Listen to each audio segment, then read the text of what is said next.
Assalamualaikum warahmatullahi wabarakatuh. Selamat siang, saudara sekalian.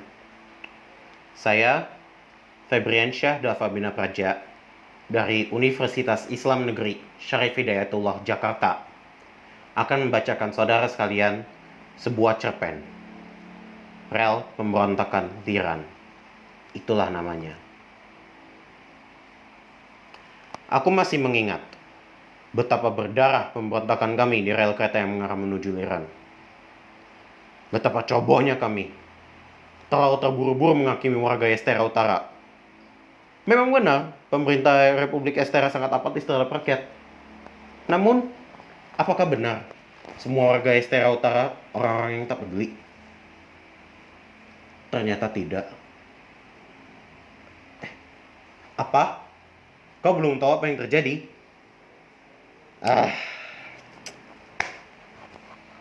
Seharusnya aku ceritakan semuanya dari awal. Republik Estera berdiri 80 tahun lalu. Lebih tepatnya pada tahun bintang 3570. Republik ini, walau sudah merdeka dari penjajahan negeri luar, adalah negeri yang miskin dalam hal sumber daya pangan. Kami mungkin memiliki tambang yang melimpah, namun republik ini hanya mampu memproduksi robot dan mengekspornya guna mengimpor pangan dari luar negeri. Tanah kami sangat tandus, terutama di bagian selatan Republik Estera. Pergantian presiden tak selalu menjamin adanya kemakmuran. Buktinya ada pada presiden Estera hari ini, Grigori Florin. Tak hanya ia salah urus dalam menangani masalah pangan, dia juga melakukan satu kesalahan. Tidak, kejahatan fatal atas warga Estera. Pada tahun bintang 3646, Republik Estera dilanda pandemi. Pandemi ini tak hanya membuat orang tak mampu bernapas, namun juga mengalami pendarahan hebat di hidung. Orang-orang sangat takut dengan dampaknya karena penyebarannya cepat, dan gilanya pemerintah berpikir bahwa pandemi ini hanya hoaks serta teori konspirasi milik negara asing. Melihat pemerintah, terutama Presiden Grigori, melawak dengan menyatakan bahwa pandemi ini hanya konspirasi dan hoaks belaka, serta penyakit ini tak akan menyebar pada masyarakat, dengan cepat membuat warga Estera bagian selatan kesal dan marah pada pemerintah. Atas hal tersebut, seluruh provinsi Estera bagian selatan menyatakan berpisah dengan pemerintahan Estera. Estera akhirnya terbagi menjadi dua. Estera Selatan dikuasai Paratis, dan Estera Utara milik pemerintahan Grigori. Aku, Hiram Alexander, adalah seorang masinis dari Estera Selatan. Selatan sangat miskin dan sangat sepi karena 60% warganya mati karena wabah itu. Wabah tanpa nama, begitulah julukannya. Sebenarnya pemerintah di Estera Utara sempat memberinya nama, tetapi masyarakat lebih memedulikan jumlah korban dan kekurangan pangan yang mereka alami selama pandemi. Mengingat hal itu membuat perekonomian Estera semakin terganggu. Aku dan warga-warga Estera Selatan kebanyakan adalah buruh yang tak dipedulikan pemerintah. Apa? Kau mau mengatakan bahwa Estera Selatan sekarang hanya berisi teroris beringas yang tak pernah memikirkan perilakunya? Kami sudah muak, tahu? Sudah sering kami berdemo di depan pemerintah, dan mereka, para pemangku kekuasaan, tak pernah mendengar. Kami malah disemprot meriam air dan dipukuli polisi. Setiap sudut Estera Utara selalu memukuli kami.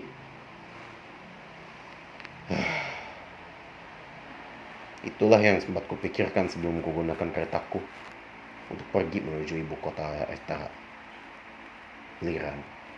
Hiram, panggil Alvin, teman kerjaku. Semuanya sudah menyiapkan serangan menuju Liran. Keretanya sudah siap? Sudah. Beritahu saja aku jika semuanya sudah datang. Alvin Alvarus adalah teknisi kereta Estera. Dia memiliki kehidupan yang lebih kacau dariku. Aku tak mendapat gaji harianku jika kereta yang kukemudikan bermasalah di tengah jalan. Alvin akan dipukuli dengan pemukul kayu jika ada laporan kecelakaan di jalur kereta oleh mandor perusahaan. Entah karena rem kereta rusak atau mesinnya bermasalah. Aku berurusan dengan kelaparan dan istri yang akhirnya memilih cerai karena kehidupan keluargaku tak bertambah sejahtera. Alvin harus menangis selama 3 hari karena seluruh keluarganya mati dalam kebakaran rumah. Ia sudah mencoba menelpon petugas pemadam kebakaran, namun para petugas datang terlambat. Lebih parahnya lagi, tak ada ucapan maaf ataupun kompensasi atas insiden itu. 15 menit kemudian, terdengar suara kokangan senjata dan langkah kaki ratusan. Tidak, ratusan ribu orang berjalan menuju peron. Ya, kereta yang kusiapkan adalah kereta khusus barang tambang. Mampu memuat ratusan ribu orang. Lebih tepatnya, 300 ribu orang. Tanpa pidato dan basa-basi lainnya, mereka langsung memasuki kereta. Seakan mereka akan berpariwisata menuju ibu kota. Dari Desa Kos menuju Liran, 35 km panjangnya, kami memulai perjalanan menuju perubahan. Itulah yang kami pikirkan. Presiden Gregory tengah menikmati rokok di mulutnya. Saat ini, dia ada di kantornya. Mungkin sebagian masyarakat akan mengatakan bahwa kelakuan ini sedikit tidak wajar. Bukan masalah baginya, karena itulah kebiasaan hariannya. Di depan pintu coklat setinggi 2 meter itu, terdengar suara ketukan. Permisi, Pak Presiden. Siapa Anda? Seorang pengawal Presiden Gregory membentak sebelum akhirnya dihentikan oleh Presiden. Biarkan saja Piotr. Dia adalah salah satu peneliti kita. Baik Pak Presiden. Akan saya buka pintunya. Piotr Taranovich, sang pengawal Presiden, langsung menarik gagang pintunya. Terlihatlah seorang peneliti berjas putih dan bercelana hitam. Ia adalah seorang kakek tua dengan uban dan janggut putih seputih jas laboratoriumnya. Tuan Erasmus Hale, senang bertemu dengan Anda. Erasmus tak menjawab dan hanya melambaikan tangan sambil tersenyum kecil. Begitu juga dengan saya, Tuan Presiden. Sang peneliti duduk di depan Presiden Gregory. Tuan Presiden, saya dan peneliti biologi kami telah menemukan teknologi pangan yang mungkin dapat digunakan untuk... Belum selesai Erasmus bicara, Gregory langsung mengangkat tangannya. Tuan Erasmus, Anda tahu, kalau bukan itu laporan yang saya cari.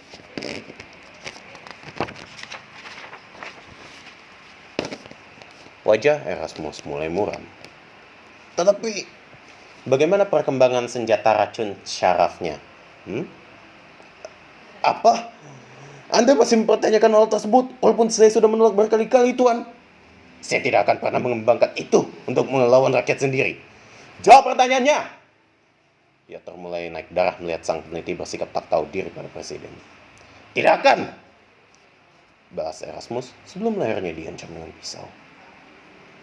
Baiklah, kita mulai lagi dari nol, Tuan Erasmus. Piotr masih mengacungkan pisau militernya pada Erasmus. Nada penuh ancaman terdengar di telinga Erasmus dan membuatnya takut. Beritahu alasan mengapa kami tak seharusnya menggunakan atau memproduksi senjatanya.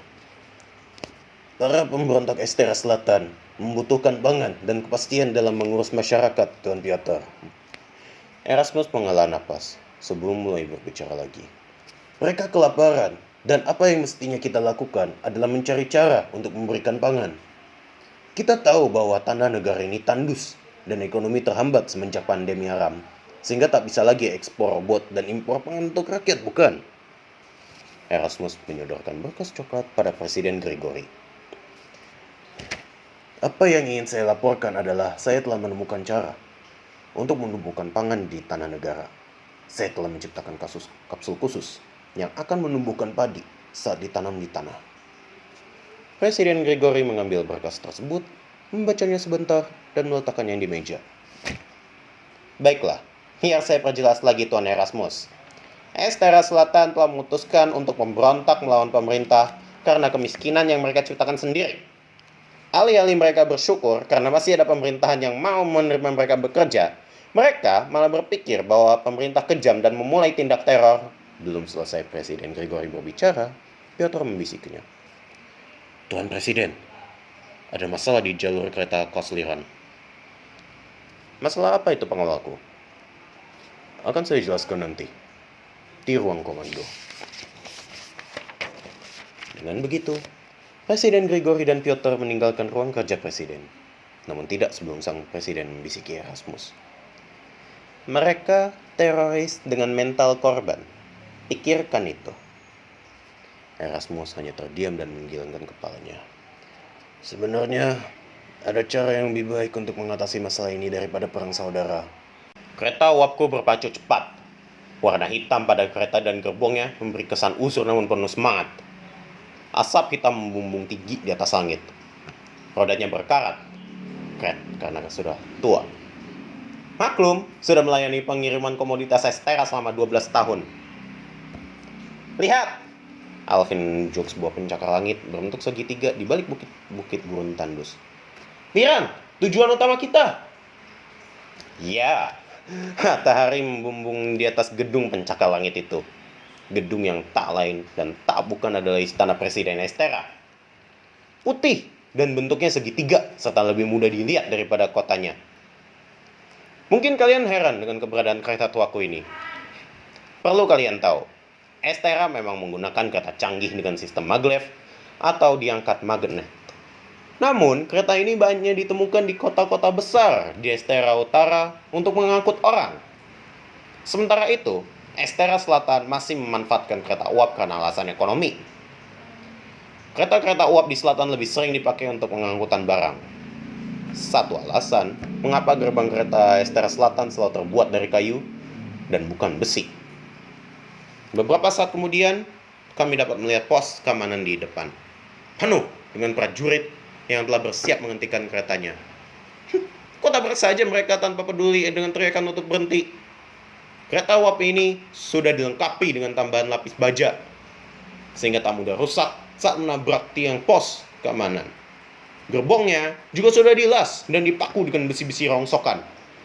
Desing peluru petugas keamanan tidak mengkhawatirkan kami. Walau demikian, aku hanya bisa berharap kereta ini tak ditembak rudal atau peluru robot pemerintah saat sampai di stasiun Liran. Presiden Grigori dan Piotr telah sampai di salah satu bagian dari istana presiden. Ruang Komando Perang dan Keamanan Negara. Di sini, terlihat rekaman dari berbagai tempat-tempat penting di Republik Estera. Lapor, Tuan Presiden! Salah satu petugas ruang komando memberi hormat kepadanya. Diikuti dengan seluruh staf yang bekerja di dalam ruang berwarna biru itu. Mereka yang duduk di depan komputer langsung berdiri dan meletakkan tangan kanan mereka di depan alis mereka, dekat alis mereka, tanda hormat. Pos perbatasan Liran Kos telah diserang kumpulan teroris, Tuan Presiden. Kirimkan robot-robot keamanan kita. Hanya itu cara mereka memahami realita negara kita. Ucap Presiden Grigori sembari menatap kumpulan layar yang terpampang di depan ruang itu. Komputer-komputer berjejer sejauh mata memandang.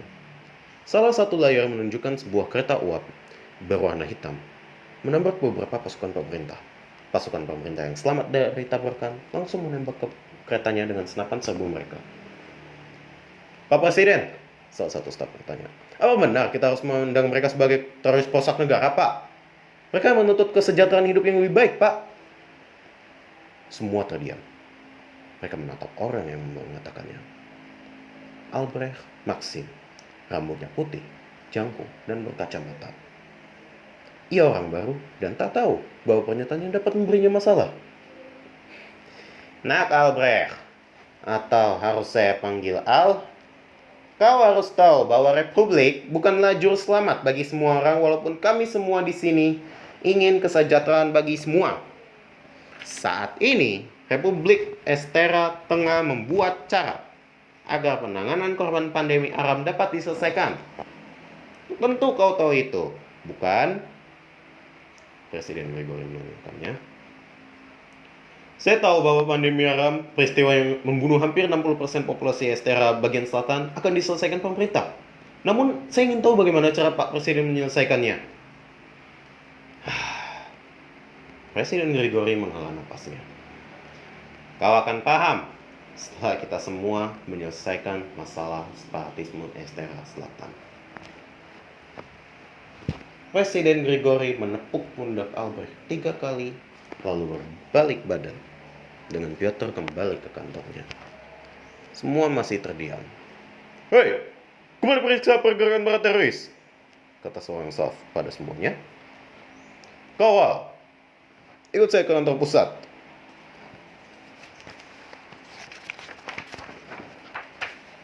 Albrecht hanya mengangguk mendengar panggilan dari staf itu. Wajahnya penuh keriput dan berjenggot namun berwibawa. Jas biru tuanya menjadi penanda bahwa ia bukan staf biasa. Kau tahu, sebenarnya kau ini beruntung, karena Tuan Presiden tak langsung membunuhmu di tempat.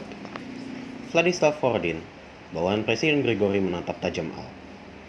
Tuan Presiden sangat tidak suka dengan kumpulan orang yang berani memberontak melawannya. Al hanya menunduk diam. Bagus. Kau tahu bahwa orang-orang Estera Selatan sering berdemo di masa lampau, sebelum akhirnya memutuskan berpisah dan memberontak serta menebar kehancuran. Lagi, Al hanya bisa menunduk diam. Ia membutuhkan pekerjaan ini, namun merasa tak bisa berdiam diri begitu saja. Estera Utara saat ini tengah mencoba menaikkan produksi robot dan berbagai peralatan industri lainnya. Sayangnya, Estera Selatan, yang lebih tepat disebut teroris Estera Selatan, tak sabaran menyebar pesan kebencian yang menunjukkan sikap pemberontakan kepada Republik Estera. Sekarang, pikirkan ini. Saat pandemi Aram, pemerintah telah menganjurkan penggunaan masker, dan mereka malah tak mematuhi anjuran pemerintah serta menebar pesan kebencian.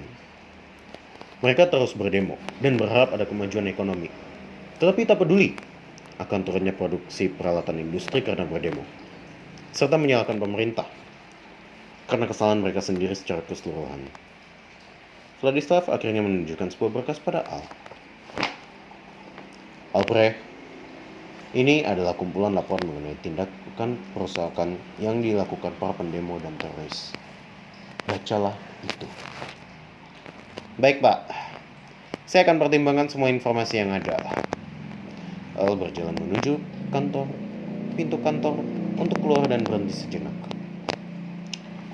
Tetapi, saya yakin bahwa ada cara lain selain menganggap mereka teroris, Pak. Maaf, jika ucapan saya mungkin mengganggu semuanya. Pintu berderit. Vladislav hanya bisa diam melihat anak baru itu mempertahankan keyakinannya. Hiram, aku melihat stasiunnya.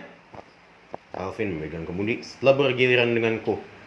Aku tengah mempersiapkan rudal guna melawan sasaran berat pemerintah. Bagus. Peluncur rudalnya sudah siap, Alvin. Alvin tersenyum lebar mendengarnya. Nanti kita hajar pemerintah dengan ini. Berikan rudalnya padaku, Hiram. Aku akhirnya kembali memegang kemudi kereta dan beri Alvin peluncur rudal yang sudah jadi. Kupercepat keretanya dengan memasukkan lebih banyak arang ke perapian kereta. Belum sampai kita di stasiun Liran, beberapa robot besi berwarna putih dan berbentuk persegi mencegat kami. Rudal dan peluru menghantam kereta kami. Kereta keluar jalur, namun tak ada yang terluka. Kepung mereka!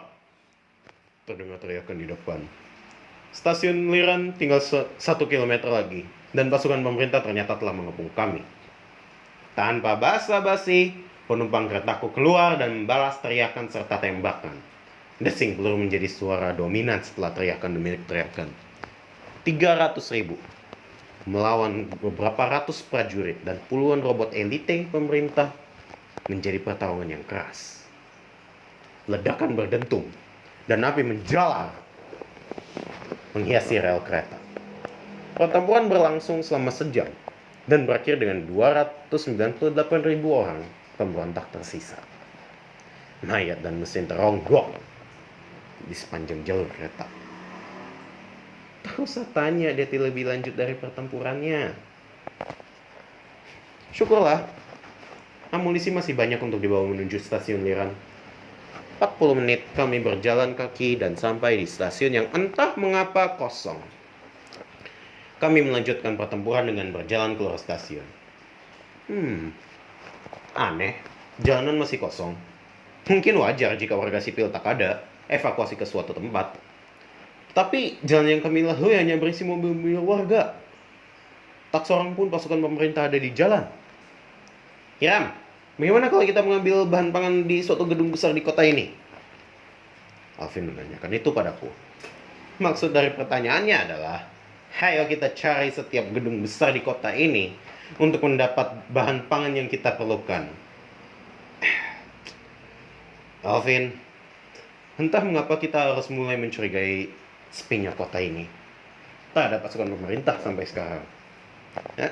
Lalu kita harus apa, Hiram? Alvin menggaruk kepalanya.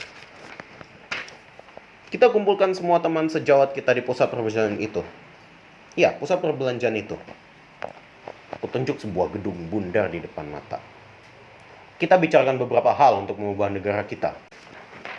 Para pemberontak mungkin tengah berdesakan di dalam pusat perbelanjaan. Hiram dan Alvin menertibkan kumpulan pemberontak. Baiklah, Alvin mulai berucap lebih dulu. Tujuan awal kita ke sini adalah pangan. Namun, sepertinya kota Liran telah dibiarkan kosong oleh pemerintah. Jika kita menghabisi semua kekuatan pemerintah, kita bisa mengambil alih pemerintahan dan menyejahterakan masyarakat. Hiram sempat terdiam, berpikir sejenak. Para pemberontak mulai berdiskusi mengenai pernyataan Alvin. Sebuah kesempatan sekali seumur hidup untuk mengubah negara. Ada benarnya, Hiram mengacungkan jempol pada Alvin.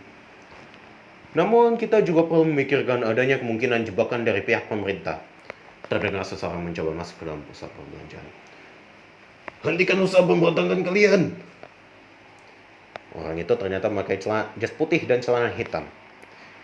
Semuanya, ada orang pemerintah, seru seorang pemberontak.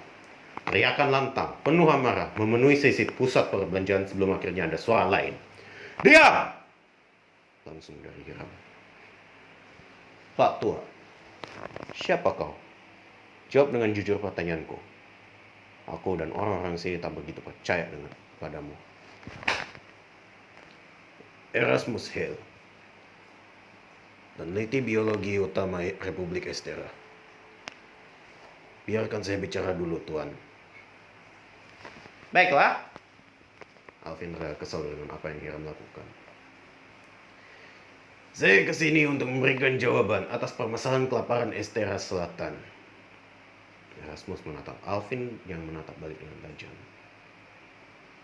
Saya tahu bahwa salah satu penyebab pemberontakan adalah masalah kelaparan dan wabah tanpa nama. Saya mungkin tak bisa menyelesaikan masalah wabah kalian. Tidak. Namun saya bisa menyelesaikan masalah kelaparan dengan kapsul ini. Keluar! Sebuah rudal menghantam pusat perbelanjaan tempat mereka berkumpul. Sebuah helikopter terbang di atas langit. Di dalamnya adalah pusat perbelanjaan tempat berkumpulnya para pemberontak. Rudira 10 kepada markas. Sasaran berhasil dilumpuhkan. Ganti. Pilot helikopter melaporkan hasil tembakan rudalnya. Markas kepada Rudira 10. Penghancuran sasaran telah dikonfirmasi. Ganti. Balasan dari radio menunjukkan bahwa misinya berhasil. Beberapa robot dan pasukan pemerintah serta Presiden Grigori sendiri ikut melihat hasil kerja mereka. Semua melangkah maju menuju pusat perbelanjaan dengan perlahan.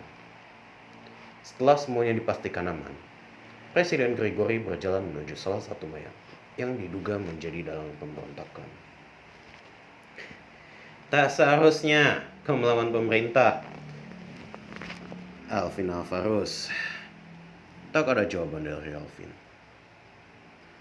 Matanya terpejam dan tubuhnya hancur.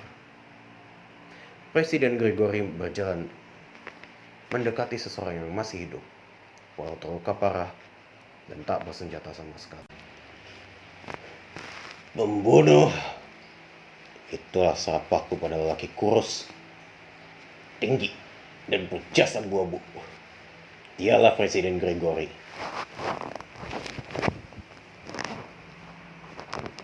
Kau Hiram Alexander ya?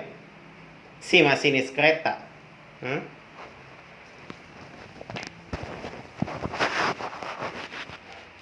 Apa peduliku? Kau akan tak peduli dengan rakyatmu sendiri. Kamu bunuh 60% warga Estera Selatan, mengabaikan demonstrasi kami, dan sekarang mencoba menganggap kami kumpulan teroris.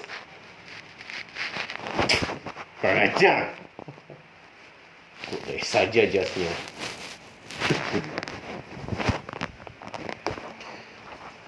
Presiden Gregory mengambil tisu, membersihkan jasnya, dan mulai duduk di depanku. Sekarang, coba pikirkan ini ya. Dari mana kau tahu bahwa kami tak peduli? Hah? Jangan berpura-pura bodoh di depan rakyatmu sendiri.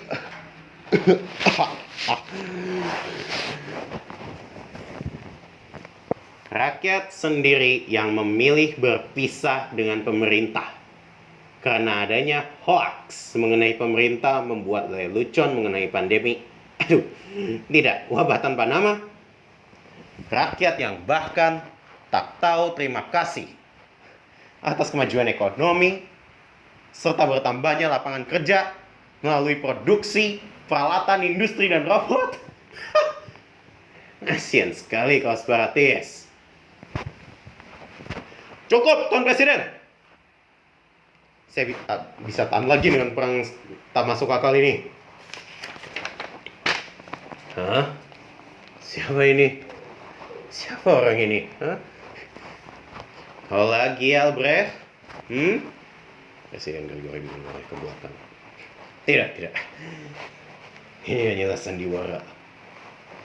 Semuanya, aku sadar dengan apa yang salah dengan Albrecht. Beraninya kau menyalahkan Tuan, sang prajurit meneriakinya. Ucapannya dipotong. Diam kau! Orang bernama Albrecht mengalami pasnya. Kalian terus berperang dan berkelahi hingga kalian tak sadar telah menghancurkan salah satu penopang ekonomi kita, pusat perbelanjaan ini, dan menghilangkan nyawa seorang cendekiawan. Apa kalian tak sadar bahwa masalah ini bisa selesai jika semua pihak mau bertanggung jawab atas kesalahannya sendiri? Orang itu menunjukku. Hai, pemberontak. Aku tahu kau dan Estera Selatan memiliki masalah pangan dan pandemi. Tetapi separatisme bukanlah cara untuk membuat masyarakat makmur. Oh ya, mungkin Estera lebih baik jika Presiden Gregory kebanggaanmu pergi. Kami tak sembarang memberontak. Kami sudah punya rencana. Rencana? Kau tahu apa tentang politik luar negeri? Kau bisa menjamin adanya kedamaian dan kestabilan Republik Estera jika kau presiden negara ini? Kami mungkin tidak. Kalian saja memilih pemberontakan bersenjata daripada menyampaikan opini dengan tulisan. Kalian terpaku pada demonstrasi dan senjata sebagai satu-satunya cara menyampaikan pesan pada pemerintah. Kalian pikir hanya itu cara agar negara ini berubah? Hah? Kau masih bisa menulis dan memberikan opinimu pada lembaga-lembaga resmi pemerintah atau halaman koran. Tak perlu bertingkah seperti seorang pejuang revolusi, padahal hanya membuat kerusuhan dalam masyarakat. Sial. Ucapannya mungkin benar walaupun menyebalkan. Nah, Hiram, kau dengar? Saya belum selesai bicara, Tuan Presiden. Anda sendiri juga harus berhenti menyikapi rakyatmu sebagai membawa pakar dan teror. Mereka mungkin salah telah merencanakan pemberontakan di kota ini. Tetapi Anda juga bersalah Karena selalu membungkam opini mereka dan menganggap mereka sebagai teroris yang tak bersyukur dan miskin atas kesalahan sendiri.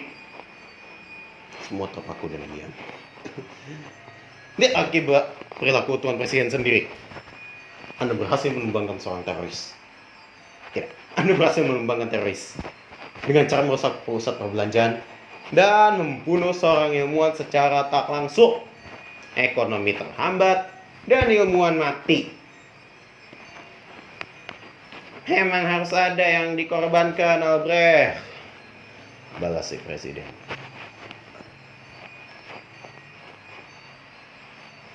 Mengorbankan ilmuwan dan rakyat sendiri bukanlah tindakan seorang presiden yang bijak. Albrecht pergi. Semua kesal. Karena katanya pahit dan benar.